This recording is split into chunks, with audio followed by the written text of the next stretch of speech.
আসসালামু আলাইকুম। আমার যে কখন কি খাইতে মন চায় আমি সেটা নিজেও জানি না। এখন মন চাইতেছে মুড়ি ভর্তা খাওয়ার জন্য, যার জন্য আমি সব কিছু কাটিয়ে কুটিয়ে রেডি করে নিলাম। যাই হোক, তাহলে আমি একটা ফাঁকা বাটির ভিতরে সবগুলাকে আস্তে আস্তে ঢালিতে লাগলাম, একটা একটা করে ঢালিয়া ঢালিয়া যতক্ষণ পর্যন্ত শেষ না হয় ততক্ষণ মতো ঢালিতেই লাগিলাম। যাই হোক, সবগুলাকে একসাথে ঢালার পরে এগুলাকে আমি একসাথে করিয়া এর উপরে তেল ঢালিয়া দিলাম। তেলগুলার ভিতরে এগুলো আমি এমন বড়ে মাথা দিলাম, মইতে মধ্যে নরম করিয়া তার ভিতরে আমি আমার ভাজা বুটগুলা ঢালিয়া দিলাম। তারপরে স্বাদ বাড়ানোর জন্য সাথে চানাচুরও দিয়া দিলাম।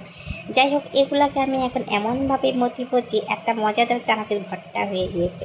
আমার উদ্দেশ্য চানাচুর ভর্তা না, আমার উদ্দেশ্য তো অন্য কিছু। যাই হোক, তো এটার ভিতরে আমি আবার কিছু মুড়ি ঢালিয়া দিলাম। মুড়িগুলাকে আমি ঢালিয়া এগুলাকে এমন করে মতিতে লাগিলাম যতক্ষণ পর্যন্ত আমার নিজের মনের মতো না হইবে। যাই হোক, আমি ওগুলাকে মতিতেই থাকিলাম।